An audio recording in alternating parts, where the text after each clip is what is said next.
दुखद खबर है जिस तरीके से बीजेपी विधायक के काफिले पर हमला किया जाता है। 5 सुरक्षा कर्मियों की मौत हो जाती है, विधायक के खुद के मारे जाने की खबर आती है। पहले एक बड़ा धमाका किया जाता है। एक्सक्लूसिव तस्वीरें लगातार हम आपको जी न्यूज पर दिखा रहे हैं। आपको ये दिखाने की कोशिश कर रहे हैं कि दंतेवाड़ा जो कि नक्सलिज्म से, जी हां, नक्सलियों से सबसे ज्यादा प्रभावित रहा है इस देश में, वहां पर कैसे इस कायराना हरकत को अंजाम दिया गया है। इन तस्वीरों के जरिए आप खुद समझ लीजिए कितना भयावह ये हमला रहा होगा।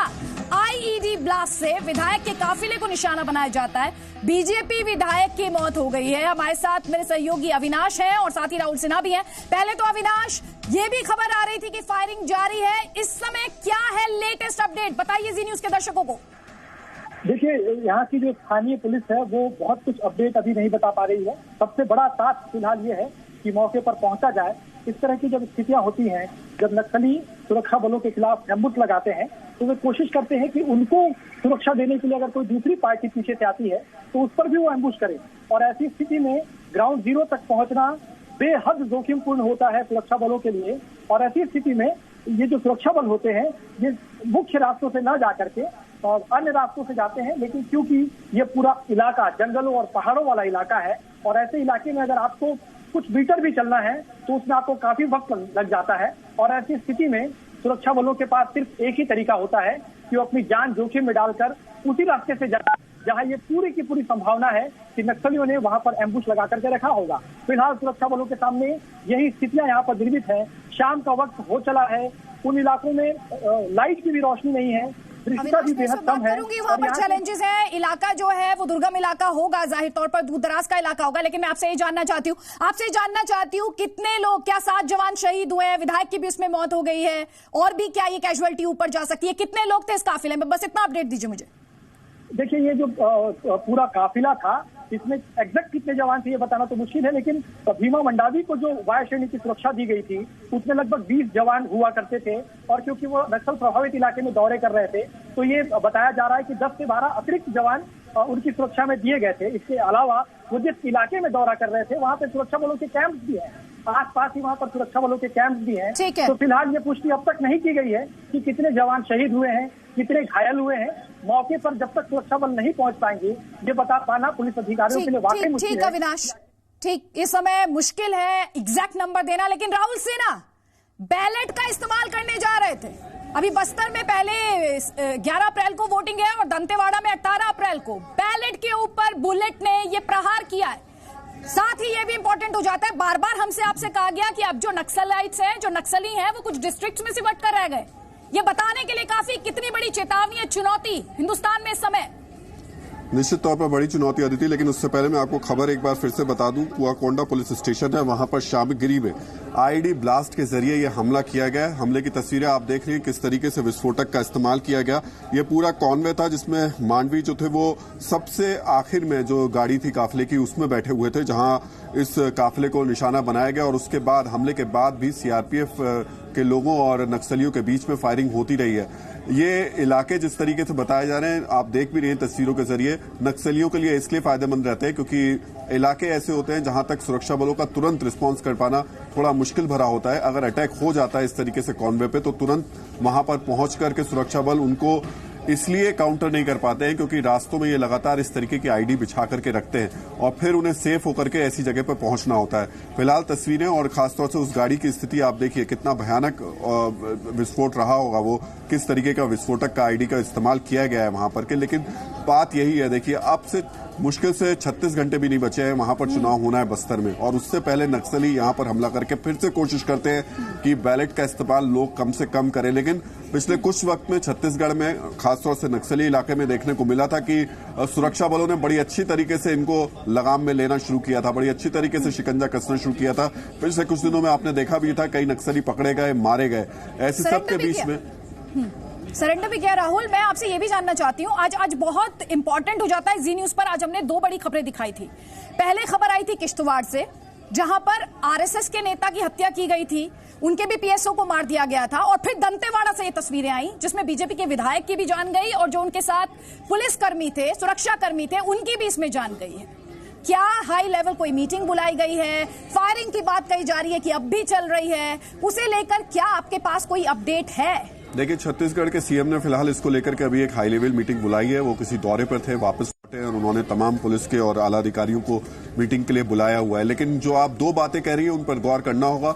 वो दोनों इलाके हैं जिन पर एक तरफ जम्मू कश्मीर, जहां पर आतंकवादी नहीं चाहते कि किसी भी तरीके से चुनाव ठीक ढंग से हो, दूसरी तरफ नक्सली हैं जो नहीं चाहते कि किसी भी तरीके से यहां पर बैलेट का इस्तेमाल लोग कर पाए। और स्थितियां देखिए कि इन दोनों के समर्थन में एक बड़ा तबका खड़ा हुआ है जो कि चाहता है कि आप एक सॉफ्ट रहे इन लोगों को लेकर के, ताकि इनका काम आसानी से चल सके, जो लोकतांत्रिक प्रक्रिया है वो पूरी ना हो पाए।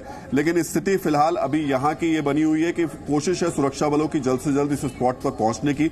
अभी जो दूसरा काउंटर जो काफिला होता है, कॉन्वे होता है सुरक्षा बलों का, जो कि अमूमन इस अटैक के बाद पहुंच जाना चाहिए, वो रास्ते में है। लेकिन उनके लिए मुश्किलें यही है कि तुरंत यहां पर पहुंच पाना इसलिए मुश्किल भरा है क्योंकि रास्ते में एक डर, खौफ हमेशा बना रहता है, कहीं फिर से आईडी ना लगाई गई हो, कहीं फिर से किसी तरीके का हमले की योजना या साजिश ना रची गई हो। फिलहाल सरकार की तरफ से, छत्तीसगढ़ सरकार की तरफ से एक मीटिंग कॉल की गई है। हो सकता है अभी थोड़ी देर में इसको लेकर के ब्रीफिंग भी हो।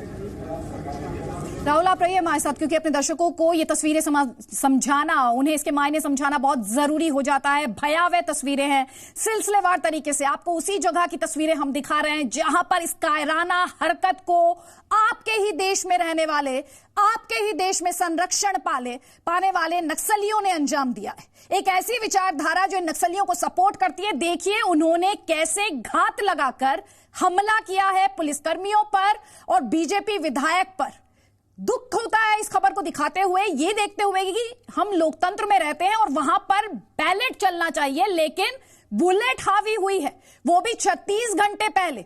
ये तस्वीरें आपको सोचने के लिए जरूर मजबूर करनी चाहिए। आपको सोचना चाहिए कि हम किस तरह का लोकतंत्र चाहते हैं। क्या इस लोकतंत्र में बुलेट के लिए गुंजाइश हो सकती है? क्यों इस कायराना हरकत को अंजाम दिया गया? लोगों को डराने की, धमकाने की, उनके घरों तक सीमित करने की, और सबसे बड़ी बात उनके मताधिकार से वंचित करने की, उन्हें डरा धमकाकर उनके घर तक सीमित करने की कोशिश। पर आप क्या सोचते हैं, क्या महसूस करते हैं? और साथ ही उस विचारधारा को जो इस तरह की तस्वीरों को अंजाम देने वालों को संरक्षण देती है, उन्हें पालती पोसती है, उनके साथ खड़ी होती है, उनकी इस कायराना हरकत का बचाव करती है। आज आपको उस विचारधारा से भी सवाल पूछने चाहिए और जब आप वोट डालने के लिए निकलें तो जरूर सोचिएगा कि आप अपने देश में क्या ऐसे एलिमेंट्स को, क्या नक्सलियों को पनपते हुए, फैलते हुए इसी तरह की ऐसी ही भयावह तस्वीरें क्या आप भविष्य में भी देखना चाहते हैं? क्योंकि आज जी न्यूज पर हम बार बार आपसे राष्ट्रवाद की बात करते हैं। पहले हाफ में हमने आपको किश्तवाड़ की तस्वीर दिखाई थी जहां पर आरएसएस नेता को हॉस्पिटल में घुसकर मारा गया था, और दूसरी तरफ दंतेवाड़ा में जनता के चुने हुए विधायक, जी हां, जनता के चुने हुए विधायक को मौत की घाट उतार दिया जाता है। उनके कन्वॉय पर, उनके काफिले पर कायराना तरीके से हमला किया जाता है और ना सिर्फ विधायक की जान जाती है, ना सिर्फ विधायक की जान जाती है, पुलिसकर्मी भी जाते हैं, उनकी भी जान चली जाती है। और राहुल सिन्हा लगातार हमारे साथ इस खबर पर बने हुए हैं। राहुल, हम बार बार बैलेट और बुलेट की बात कर रहे हैं। लोकतंत्र में बैलेट के लिए जगह है, बुलेट के लिए कोई स्थान नहीं है, लेकिन कुल मिलाकर डराने की, लोगों को दहलाने की, लोगों को यह मैसेज देने की कि घर से ना निकलिएगा। बिल्कुल, मैं इससे पहले कि आपको और अपडेट दे दूं, इस वक्त जो छत्तीसगढ़ के मुख्यमंत्री, उन्होंने डीजी डीएम अवस्थी, नक्सल डीजी गिरधारी नायक, गृह सचिव अरुण देव, गौतम, इन सबको सीएम हाउस बुलाया और फिलहाल एक मीटिंग चल रही है। इसमें डीजी इंटेलिजेंस संजय पिल्ले भी मौजूद हैं। लेकिन इस सब के बीच में जो बात आप कह रही हैं अदिति, उसमें आपको याद रखना होगा कि ये नक्सली जो बंदूक से, जो आईडी से ब्लास्ट कर रहे हैं, हमले कर रहे हैं, ये ताकत इनकी असल में शहरों में बैठे वो अर्बन नक्सली हैं जो इन तक ये सारी चीजें बड़ी सुविधा के साथ पहुंचाते हैं और इनकी विचारधारा को यहां पर मजबूत करते हैं, इनके लिए एक संरक्षक का काम करते हैं। और सबसे अफसोस की बात यह है कि इन शहरी नक्सलियों के लिए इस देश में एक बड़ा तबका, पॉलिटिकल पार्टीज तक आकर के खड़ी हो जाती हैं। वो इनको बचाती हैं और ये शहरी नक्सली इन नक्सलियों को बचाते हैं, और जिसका खामियाजा इस तरीके के हमले में हमें देखने को मिलता है। पिछले कुछ वक्त से, लंबे वक्त से इसी तरीके के एक तरीके का कह सकते हैं इन लोगों ने साजिश रची है, खासतौर से नक्सली इलाकों में, ये कह करके कि सुरक्षा बल यहां पे मानवाधिकारों का हनन करते हैं, उनको यहां से हटाया जाना चाहिए ताकि हथियारबंद नक्सली और ज्यादा मजबूत हो सके। और ये चीज आप गौर कीजिए कि जब जब इन लोगों ने इस तरीके के मूवमेंट चलाए हैं, पॉलिटिकल पार्टीज के संरक्षण में चलाए हैं, उसका फायदा इन नक्सलियों को मिला है। खास तौर से इलेक्शन से पहले, यानी वोटिंग से पहले इस तरीके के हमले करके नक्सली एक बार फिर से वहां पर अपना खौफ कायम करना चाहते हैं। लेकिन मैं फिर बता दूं अदिति कि जैसे कश्मीर में सुरक्षा बलों ने और सेना ने आतंकवादियों पर अच्छी तरीके से लगाम कसी है, उन्हें चुन चुन कर मारा है। नक्सलियों की स्थिति भी पिछले कुछ वक्त से खासतौर से दंतेवाड़ा में, गढ़चिरौली में ऐसी ही हालत में है। यानी नक्सलियों की कमर तोड़ी गई है, उनके पास हथियार नहीं पहुंच रहे हैं, ज्यादातर नक्सलियों को मजबूर होकर सरेंडर करना पड़ रहा है। ऐसी स्थिति में ये हमला करके इनकी कोशिश, कहते हैं ना कि मरते मरते खुद को जिंदा करने की कही जा सकती है, लेकिन इतना जरूर है कि अगर आप इस वक्त पर यानी 36 घंटे पहले इस तरीके का हमला करते हैं तो कोशिश है आपकी कि वो आम आदमी जो कि भारत के लोकतंत्र में आस्था रखता है, इस उम्मीद के साथ आगे बढ़ना चाहता है कि वहां पर उस जगह पर विकास हो, आप उसकी हिम्मत को, उसके हौसले को तोड़ना चाहते हैं। हालांकि पिछले कुछ वक्त में अगर आप वहां के लोकसभा के या विधानसभा के इलेक्शंस को देखें तो लोगों के जो वोटिंग परसेंटेज है वो धीरे धीरे बढ़ा है और मुझे लगता नहीं कि इस 36 घंटे पहले इस तरीके के हमले से कोई इम्पैक्ट पड़ने वाला है। लेकिन ये जगह एक बार फिर से आप तस्वीरों के जरिए अदिति देख लीजिए और समझ लीजिए। राहुल, आपको रोक रही है, हमारे साथ छत्तीसगढ़ के होम मिनिस्टर साहब जुड़ गए। सर, आपका बहुत बहुत स्वागत है। सबसे पहले सर, ये जो कायराना हरकत, ये कायराना हमला जो नक्सलियों की तरफ से किया गया है, सर आपके पास जी न्यूज के दर्शकों के लिए क्या अपडेट है? सर, मैं अभी चुनाव प्रचार के सिलसिले में कोरबा आ गया हूँ। मुझे अभी जो जानकारी प्रारंभिक मिली है उससे मैं यही कह सकता हूँ कि नक्सलियों का एक कायराना हरकत है और इसको किसी भी प्रकार से अच्छा नहीं कहा जा सकता और इस पर कड़ा मुकाबला इसका किया जाना चाहिए, ऐसा मेरा मानना है। सर, आप कड़े मुकाबले की बात कर रहे हैं, लेकिन ये तस्वीरें किसी को भी झकझोरने के लिए काफी हैं। एक आम मतदाता को डराने की कोशिश की जा रही है बुलेट से, ताकि वो बैलेट के इस्तेमाल के लिए ना निकले। और क्या इंफॉर्मेशन आपके पास है? कितने लोगों के मारे जाने की बात आपके सामने आ रही है? कितने लोग उस काफिले में सवार थे, उसको लेकर क्या डिटेल्स है? सर, अभी प्रारंभिक जानकारी जो मुझे बाहर हूँ मिला है उसके अनुसार उस गाड़ी में 5 लोग थे और 5 लोग ब्लास्ट होने के कारण उनके सही खत्म हो गए हैं, ये जानकारी मिली है। और सर, उसमें बीजेपी के विधायक भी शामिल है, क्योंकि जो इन्फॉर्मेशन हम तक पहुंच रही है उसमें 7 सुरक्षा कर्मियों की बात भी कही जा रही है।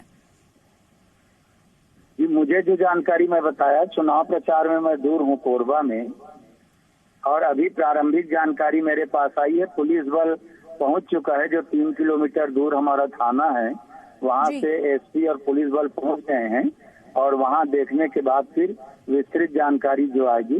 पर प्रारंभिक मेरे पास जो जानकारी आई थी वो 5 लोगों की थी। बहुत बहुत शुक्रिया ताम्रदत्त साहू साहब, छत्तीसगढ़ के गृह मंत्री कह रहे हैं बहुत ही शुरुआती दौर में जानकारी उनके पास, जैसे जैसे और डिटेल्स आएंगे वो सब तक पहुंचाएंगे। तो इस समय दोनों ही बड़ी तस्वीरें आपको दिखा रहे हैं। देखिए, तस्वीरें किसी को भी झकझोरने के लिए, दहलाने के लिए काफी हैं, ये बताने के लिए काफी हैं कैसे बुलेट पर बैलेट हावी हो गया है,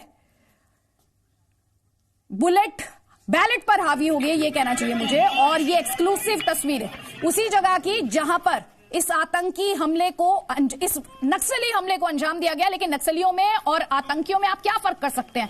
सुबह हमने आपको यह दिखाया था कि आरएसएस के नेता पर किश्तवाड़ में जिस तरह से हमला किया गया था, उनकी जान चली गई थी। और यहां पर ये नक्सली, जिसमें बीजेपी विधायक, जनता के चुने हुए नेताजी बीजेपी विधायक, उनकी जान चली जाती है। और देश में आतंकी और नक्सलियों की हिमायत करने वालों को इन तस्वीरों के बाद जवाब देने की जरूरत है। अभी आगे बढ़ेंगे जैसे जैसे इस खबर पर अपडेट